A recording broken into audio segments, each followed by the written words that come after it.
ou en tout cas exprimer ma sincère gratitude à son Excellence, Monsieur le Président de la République, pour la confiance qu'il a bien voulu placer en ma modeste personne, en me désignant facilitateur général de cet exercice démocratique d'une portée majeure pour notre pays. Je m'y engage avec loyauté, pleinement conscient de la mission exigeante qui m'est confiée, mais aussi fort de l'esprit d'ouverture, d'écoute et d'inclusion que le chef de l'État a tenu à inscrire comme boussole de notre démarche. Ce dialogue n'est pas un simple événement, c'est un moment de refondation, un jalon historique dans la trajectoire de notre nation plurielle et millénaire, riche de ses valeurs ancestrales de solidarité, de bienveillance mutuelle et d'ouverture. Il s'agit d'un espace sacré de parole et d'écoute, un creuset où toutes les sensibilités se rencontrent pour penser ensemble l'avenir de notre République. Depuis la transmission des termes de référence provisoires il y a 1 mois et demi, vous avez été nombreux à contribuer par vos analyses, suggestions et reformulations. Ce foisonnement d'idées a permis d'enrichir et de densifier le cadre initial proposé. Les termes de référence qui ont été reformulés et stabilisés ne sont pas figés. Ils servent de balises dynamiques appelées à être rediscutées en plénière au sein des 3 commissions de travail qui structureront nos échanges autour d'axes clairs, cohérents et inclusifs. Le Sénégal est un pays de dialogue. Cela est ancré dans notre ADN collectif. À chaque carrefour de notre histoire, notre nation, qui émerge des limbes d'une Afrique berceau de la civilisation et de la foi, a su puiser dans les ressources inestimables de la teranga, de la sagesse partagée et du respect des différences pour ouvrir des voies d'apaisement, de progrès et de renouveau. Aujourd'hui, nous sommes réunis pour corriger ce qui doit l'être, consolider ce qui fonctionne et innover avec audace là où cela s'impose. Ce dialogue appelle au dépassement de soi, à la lucidité, à l'écoute active et à la construction collective d'un nouveau pacte démocratique. Ce processus n'appartient à aucun camp, ni politique, ni social, ni institutionnel. Il est l'affaire de tous, majorité, opposition, société civile, syndicats, jeunesse, femmes, diaspora, confessions religieuses, autorités traditionnelles, acteurs culturels, médias, etc. Il vise un seul objectif, servir l'intérêt supérieur du peuple sénégalais.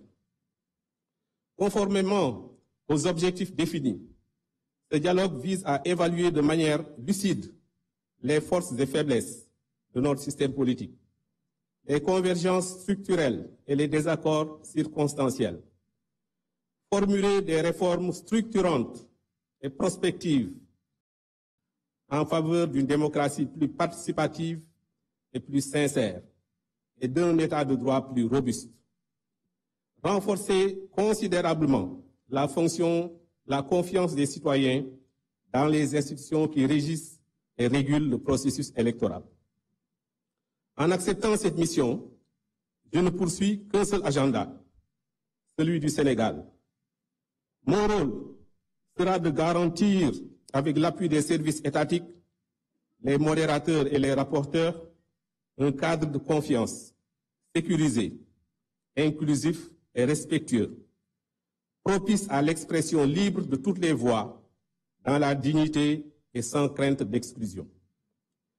Je remercie chaleureusement tout le cabinet du président de la République, la Direction générale des élections, sous les directives de M. Jean-Baptiste Tine, ministre de l'Intérieur, et le ministre de la Communication et de la Transformation numérique, pour leur appui efficace et engagé depuis ma nomination. Je remercie également tous les acteurs politiques qui m'ont accueilli chaleureusement durant mes consultations avec un sens de l'écoute bienveillante et une véritable passion pour le Sénégal. Dans le même ordre d'idées, je rends hommage à toutes les autorités religieuses du pays qui ont béni ce dialogue et qui subliment tous les jours leur rôle de pilier de notre contrat social national et de notre vivre ensemble.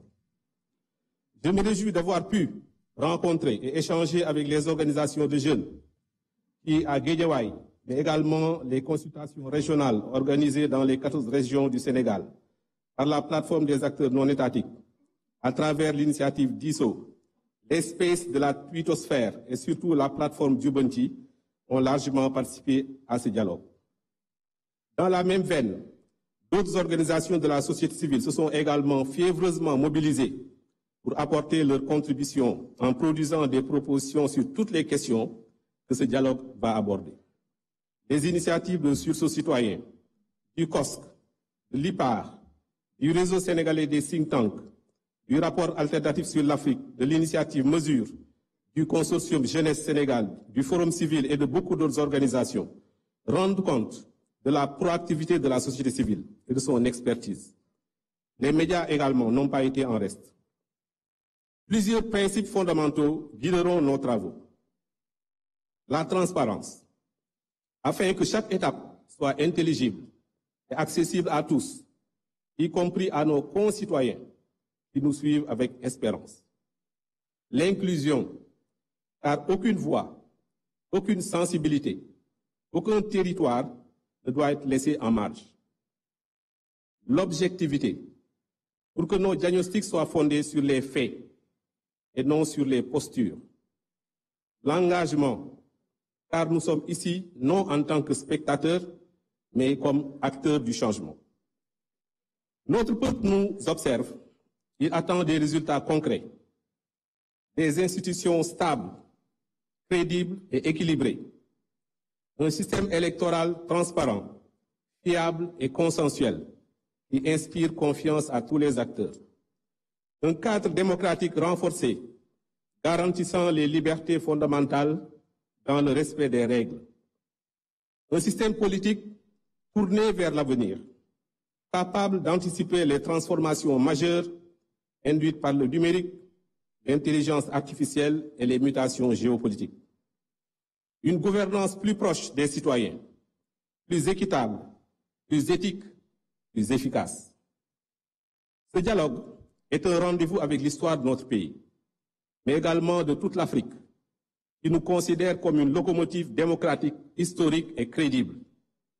Ce que nous bâtirons ici et maintenant peut redessiner les contours de notre démocratie, lui insuffler un souffle nouveau et refonder un pacte républicain fort, inclusif, résilient, capable de porter les aspirations de notre jeunesse et les rêves partagés de notre peuple. Je vous invite, avec solennité et fraternité, à vous engager dans cet exercice avec sincérité, lucidité et un profond patriotisme. Nous ne réussirons que si chacun d'entre nous place l'intérêt supérieur de la nation au-dessus de toute autre considération. Que le Sénégal s'élève par la démocratie, que le peuple renoue avec la confiance dans ses institutions et que notre République, unie et indivisible, en sorte renforcée et plus grande. Je vous remercie de votre attention.